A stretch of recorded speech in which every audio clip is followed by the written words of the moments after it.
क्या आपको लग रहा है कि ये पैरेलली जो राहुल गांधी का इमरजेंस हो रहा है, भारत जोड़ो यात्रा के बाद फिर इलेक्शन हुए, उसमें बीजेपी 240 पे सिमट गई और उसके बाद से लगातार राहुल गांधी जो बोलते हैं वही सच होता है। वो एक तरह से मतलब भविष्यवक्ता हो गए हैं कि अब ये होगा, अब ये करेंगे, अब ये करेंगे। और पूरी बीजेपी, पूरा संघ परिवार उनको टारगेट कर, मतलब उनकी हत्या तक की धमकियां देने लगे हैं खुद बीजेपी के नेता। नहीं नहीं, और आपको ये भी याद होगा कि कुछ लोग बीजेपी में ऐसे थे, सिर्फ रहे, जिन्होंने यहाँ तक कह दिया कि हम प्रस्ताव लाएंगे कि उनको आजीवन बैन कर दिया जाए बिल्कुल। लोकसभा से, पार्लियामेंट से। यहाँ तक बात पहुँची। तो आप देखिए कि पार्लियामेंट में जो जिसको ये लोग पप्पू कहते थे, वो तो अब शाइन करने लगा। इनके लिए उसने बहुत मुश्किलें खड़ी की पिछले सेशन में, और अभी आने वाला जो सेकंड पार्ट है बजट सेशन का, उसमें ये सब बातें और आएंगी। तो मोदी जी के लिए मुश्किल पार्लियामेंट के थ्रू अब शुरू होगा, ऑपोजिशन के थ्रू शुरू होगा। पहले जो ऑपोजिशन सर्वाइवल मोड में था, वो अब अटैक मोड में चला गया है। ये तक किरण रिजिजू ने कह दिया कि राहुल गांधी देश की सुरक्षा के लिए सबसे खतरनाक व्यक्ति, ये केंद्रीय मंत्री कह रहा है। तो क्या ये राहुल गांधी को हर तरफ से घेरा जा रहा है, टारगेट किया जा रहा है? क्या राहुल गांधी की जान भी खतरे में पड़ सकती है? देखिए, राहुल गांधी की जान के ऊपर तो किसी ने कह दिया कि हम गोली मार देंगे और लोगों को भी मारेंगे। सर, बीजेपी की तरफ से कोई रिएक्शन आया, सरकार की तरफ से कोई रिएक्शन आया? कुछ नहीं। क्यों नहीं भाई? आप क्यों नहीं कहते हैं कि नहीं, ये प्रजातांत्रिक तरीका नहीं है और हम उसके ऊपर सख्त से सख्त कार्रवाई करेंगे? ये कहना चाहिए ना किसी को। भारतीय जनता पार्टी खामोश क्यों है? सरकार खामोश क्यों है? तो हम अपने प्रजातंत्र को कहाँ तक नीचे गिराएंगे कि विपक्ष का जो नेता है, जो पूरे पार्लियामेंट्री सिस्टम का उतना ही बड़ा और महत्वपूर्ण अंग है जैसे प्रधानमंत्री है, उसको कोई कह रहा है कि हम जान से मार देंगे, गोली मार देंगे, और आप सब लोग खामोश बैठे हैं। क्यों? क्योंकि वो आपके लिए इनकन्वीनियंट हो रहा है पार्लियामेंट के भीतर। राहुल गांधी का यहाँ से आगे भविष्य क्या देखते हैं? मैं मानता हूँ उनका भविष्य उज्जवल है। 2029 तक की राजनीति, क्या राहुल एजेंडा सेट करने लगे हैं उसके? हाँ, देखिए, ये प्रजातंत्र जो है हमारे, खासकर पार्लियामेंट्री सिस्टम, उसमें नैरेटिव का ही खेल होता है। पहले बीजेपी ही नैरेटिव सेट करती, सरकार नैरेटिव सेट करती थी, बाकी लोग रिएक्ट करते थे। अब ऑपोजिशन जो है वो पहली बार वो नैरेटिव सेट कर रहा है और सरकार रिएक्ट कर रही है। एक बहुत बड़ा परिवर्तन हो गया है देखते देखते हमारी पॉलिटी में। तो आने वाले दिनों में और इस तरह का नैरेटिव सेट करेंगे, एजेंडा सेट करेंगे, और सरकार बराबर आपको डिफेंसिव मोड में दिखेगी। और यहीं फिर सवाल उठेगा कि अपोजिशन यूनिटी नहीं है तो राहुल गांधी अकेले क्या कर लेंगे?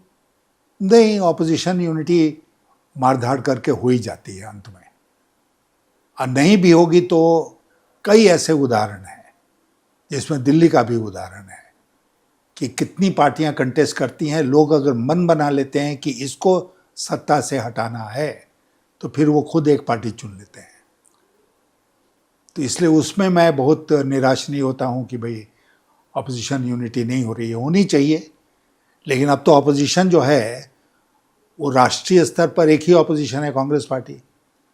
बाकी लोग तो अपने अपने प्रदेशों में सीमित हैं।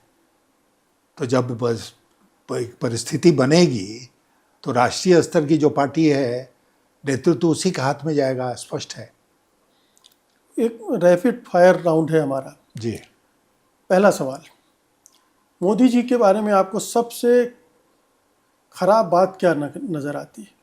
उनके अंदर प्रतिशोध की तीव्र भावना, कि जो हमारा विरोध करेगा उसको हम ठिकाने लगा देंगे।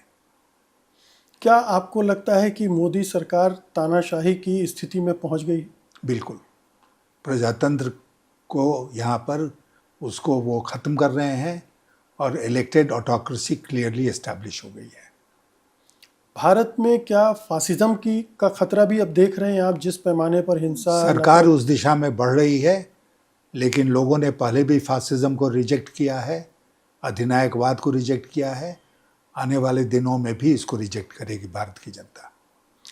मोदी सरकार का भविष्य आप क्या देखते हैं? क्या कोई मिड टर्म पोल की सूरत बन सकती है? नायडू, नीतीश का कोई परिवर्तन उसमें? कोई कहना मुश्किल है, क्योंकि उन्हीं दो बैसाखियों पर ये सरकार चल रही है।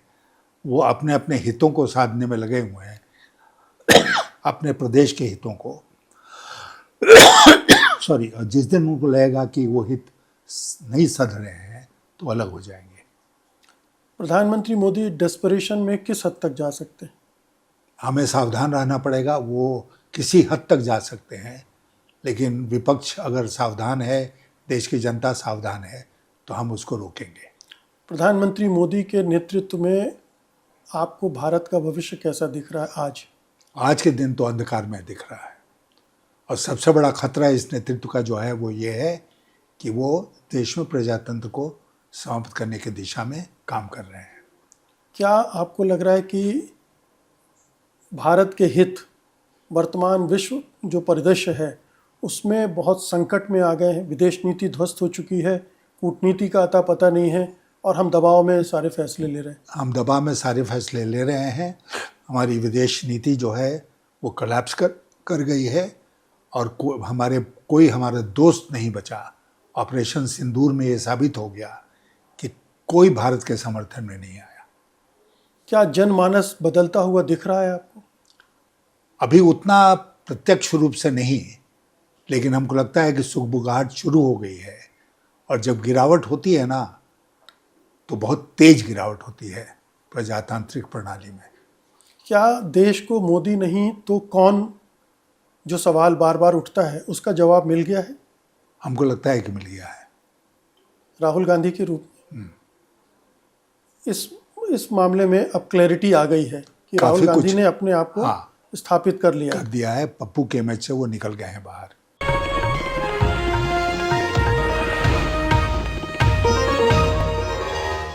Copyright disclaimer under Section 107 of the Copyright Act 1976. Allowance is made for fair use for purposes such as criticism, comment, news reporting, scholarship, and research. Fair use is a use permitted by copyright statute that might otherwise be infringing.